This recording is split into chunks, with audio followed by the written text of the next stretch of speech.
tous et à tous pour une nouvelle vidéo. Oh, intéressant. Donc on a fait les rocades, nous avons fait les applications spéciales, nous allons faire les autoroutes. Bon, alors bien sûr, je vais pas chercher toutes les autoroutes de France, il y en a tellement plein. Hein, on va pas non plus chipoter sur le Chihuahua parce que sinon on va me dire t'as oublié ici, t'as oublié ici, t'as oublié ça, t'as oublié ça. Donc c'est un peu compliqué. Donc j'ai choisi une petite autoroute que j'apprécie beaucoup, c'est l'autoroute A4.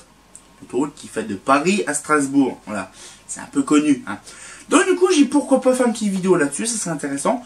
Donc du coup, un petit peu l'histoire de l'autoroute A4. Déjà, les autoroutes, c'est simple, c'était des grosses voies, donc des voies d'accès rapide, justement qui a été conçues fin 60, même début 60 pour les plus vieilles, jusqu'à actuellement de nos jours, il y en a toujours qui se construisent des autoroutes. Bon, mais justement, ce que je voulais savoir en fait, c'est que il y a beaucoup de luminaires qui ont été conçues en dire de ces 30, 40, 50 dernières années. Et donc du coup, c'est vrai que en 76, on va dire 76 parce que voilà, on va dire 73, 72, la création de l'autoroute A4. Qui dit 73? Oh, il y a plein de luminaires Eclatec intéressants quand même. Sachant que les Eclatec a confectionné également entièrement tout l'éclairage de l'autoroute A4, à part 2-3 bricoles à droite à gauche, mais c'était que de l'Eclatec partout. Un exemple, le truc le plus connu à partir de Paris, c'est les Eclatec Aztec, les Aztec Friedenfolger. Hein. Donc du coup les Aztec c'est pareil, c'est une application spéciale. Bon, on va rabâcher. On rabâche justement l'application spéciale d'Aztec, justement c'est l'autoroute A4. Il n'y a que à l'époque sur l'autoroute A4, il n'y en avait pas d'autres. Après c'était vendu, donc je vous ai dit en 76. Mais c'est une application spéciale d'autoroute. Après, je vous montrerai à la fin donc la petite doc que je vous ai montré vite fait, mais je vous montrerai un petit peu plus. Donc du coup, ou sinon je vous le mets là. Hein, voilà, donc la petite vue là, hein, je vous montrerai. Donc la petite vue. Et donc du coup, on voit un petit peu le truc. Donc là, bon, ça explique un peu, je vais le retirer. Hein, voilà. En fait, ça explique un peu l'histoire de l'autoroute A4. Vous savez ce que je vais faire? Je vais prendre carrément le truc. Voilà, je vais prendre, il est là. Voilà, donc ça explique un petit peu le truc. Franchement, je suis sur le cul parce qu'en fait, ils expliquent des tas de choses intéressantes là-dessus. Par exemple, là, je vais vous le lire, hein, voilà. L'autoroute A4, Paris, Reims, Metz, Strasbourg. Hein, là, la Paris-Strasbourg, hein, là, ça n'a rien à voir avec la saucisse de Strasbourg, bien sûr. Hein. Donc, du coup, là, une belle réalisation d'éclairage autoroutier. Eclatec éclaire l'autoroute, tous les autres éclairages présents sur l'autoroute A4, à l'exception d'un échangeur, seront traités en Eclatec. Ça fait plaisir. Vous pensez qu'Eclatec aussi, c'est pas loin de Strasbourg et tout ça. Hein. Donc du coup, échangeur aire de repos et de service matériel reconnu, donc retenu aussi. Donc une petite LCM 101, de la Eclatec Box, de la Eclatec A10, de la Quadrec. Donc après, bon, il y a un petit peu de tout, hein, des candélabres et tout ça. Mais aussi, donc, la traversée autoroutière de Reims est entièrement traitée en luminaire Aztec, les Aztec, là. Et donc, là, ce qu'ils disent, en fait, sur le truc, près de 350 luminaires, hein, de 1 à 2 foyers sont installés sur différentes sections courantes et échangeurs. Ça fait quand même beaucoup de luminaires Aztec, quand même, déjà, hein. Donc du coup là, le passage souterrain seront éclairés par des luminaires Enatec. Bon là, ce que je vous montre les photos, c'est simplement sur le catalogue. Hein, hein, comme ça c'est plus joli. Hein. Donc du coup voilà, donc il y a vraiment pas mal de choses. Donc après ils expliquent un petit peu 2-3 bricoles. Hein, voilà. Vraiment sur l'autoroute il n'y a pas grand chose, mais en fait ça explique déjà qu'en fait Eclatec dans les années 70 a beaucoup évolué. Là je vous explique l'autoroute A4. C'est, on va dire, le plus basique et c'est le plus proche de chez moi. Après, il y a la 26 du côté de Chalon, mais après, ça c'est une petite portion qui est récente. Ce que je veux dire, l'autoroute A4, un bel exemple d'éclairage autoroutier et de coopération avec les maîtres d'ouvrage et Eclatec. Voilà. Donc franchement, c'est bien parce qu'en fait, on découvre pas mal de choses là-dedans. Donc on a des belles petites photos aussi d'Aztec, hein, voilà.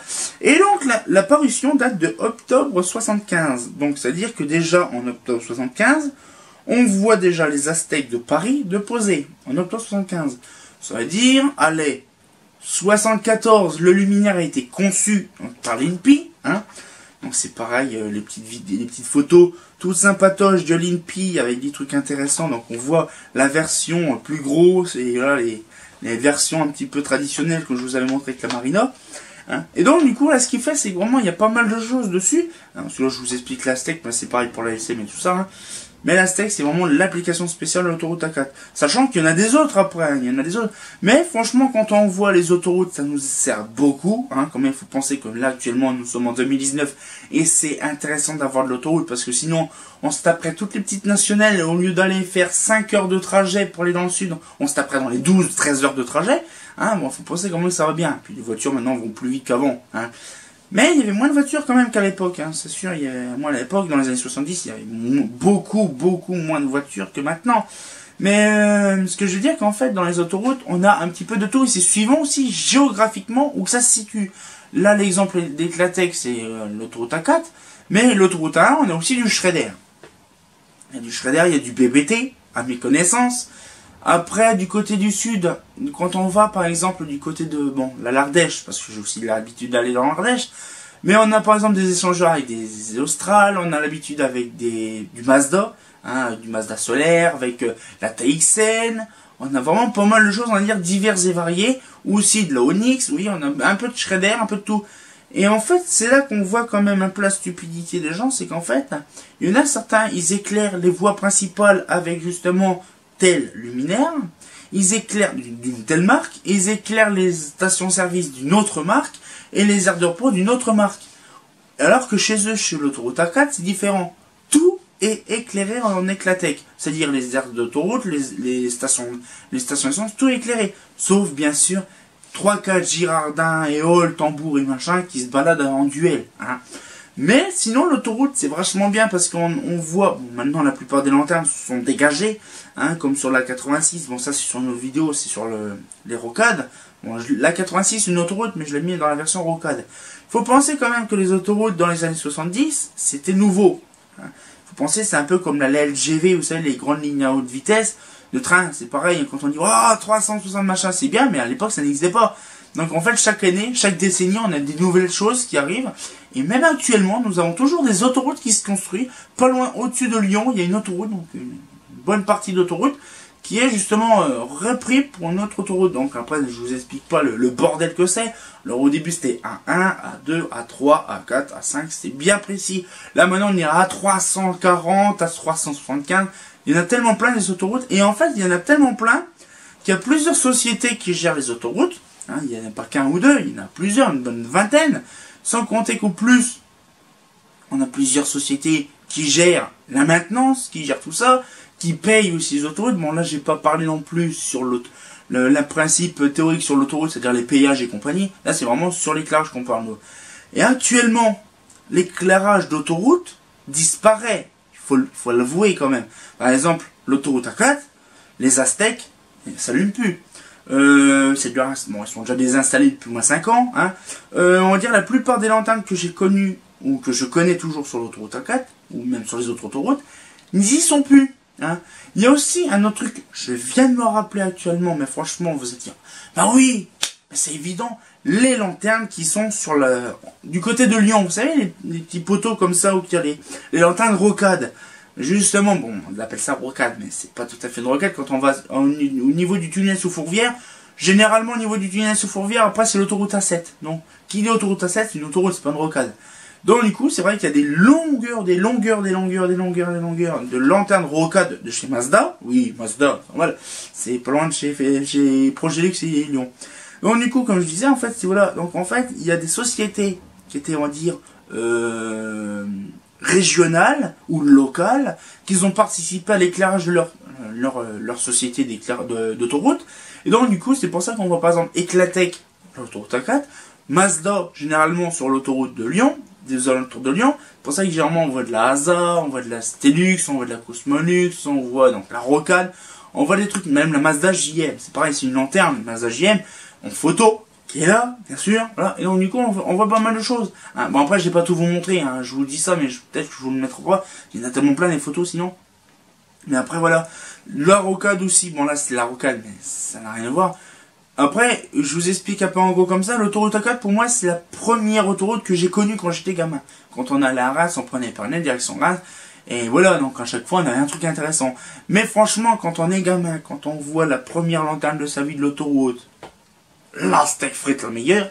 Donc ça fait plaisir quand même de voir ça, de dire, oh, je voudrais bien avoir un modèle comme ça, je voudrais bien avoir un. Puis quand t'es gamin, t'es gros qui coûte, t'as 5-6 ans, tu dis, putain, c'est trop bien, je voudrais bien avoir un machin comme ça.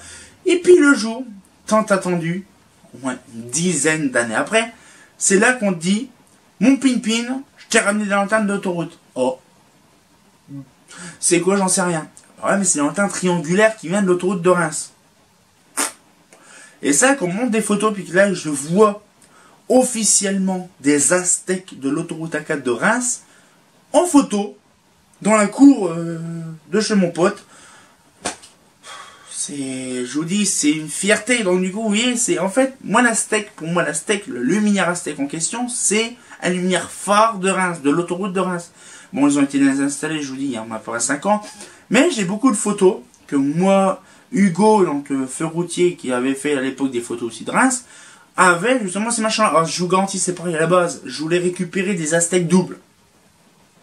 Double, volumineux aussi. Hein. Par contre, là-dessus, c'était un peu compliqué parce qu'en fait, il me disait, faut tailler la SC2E. Bon, j'ai la SC2E. Faut tailler la voie machin. Ah, faut tailler un machin. Ok. Bon, après, je vais à la Sanef. Non, la SC2E. Sanef. Ça y est, SC2E. Bon.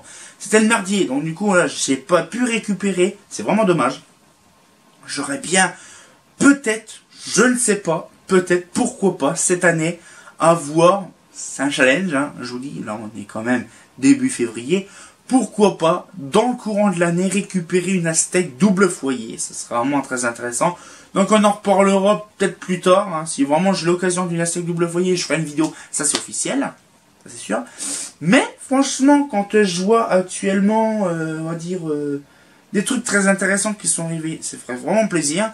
Donc du coup là par exemple, je vous explique, donc là en même temps je suis en train de défaire tout mon bordel qu'il y a sur le côté. J'ai aussi récupéré aussi un modèle. Un luminaire en question aussi, parce que j'ai quand même commencé, faut pas abuser, hein, c'est pas parce qu'on est février que j'ai rien récupéré. J'ai récupéré une petite lanterne, petite cloche toute sympatoche. Franchement, elle me donne envie parce qu'en fait, je l'ai nettoyée, on va dire elle est neuve. Bon, elle date de 43, c'est déjà pas mal, mais elle est neuve. Après, elle a pris de la vieillesse quand même. Hein. Bon, elle est vraiment nickel, elle a jamais vu le jour, hein, pour vous dire que tout était légèrement satiné, c'est tout. Le verre, une petite rayure, c'est pardonnable. Le joint de la vasque, impeccable. Rien, nada, pas de rayure. Franchement, quand on a... Bah, je vais vous montrer. Hein, voilà. Voilà un petit peu le luminaire. Une petite Sony Duval ST1. Hein, donc, rien. Et c'est propre, c'est impeccable. J'ai refait toute la visserie. Reponcé toute la visserie. Avec le petit Sony Duval. Attendez, voilà. Donc, qui date de 43. Avec le réflecteur de qualité. Bon, là, on le voit pas. Le réflecteur n'est même pas piqué. C'est un truc de malade. Une petite visserie, bon, sont été légèrement poncées. Parce que bon, c'est sûr, hein, au bout de tant d'années, le laiton ne reste pas brillant. Hein. Mais sinon, le luminaire est neuf. Le luminaire est neuf. C'est vraiment un viol. C'est pire qu'un viol, c'est le Tchétché. Hein. Là, je peux vous dire quand même, c'est une chose dans ma vie. Voilà, même le truc facile à défaire, c'est impressionnant. Et donc, du coup, quand on voit ça, on se dit quand même, début 2019, ça amorce beaucoup de choses. Beaucoup de projets, beaucoup de choses. Un luminaire neuf, ça fait extrêmement plaisir. C'est ça qui est bien.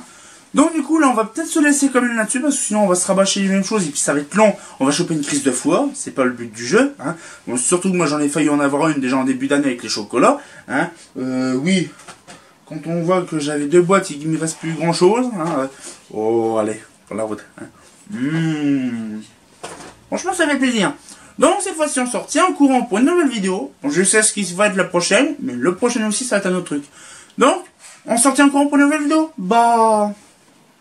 un bon chocolat, hein, c'est pas faux.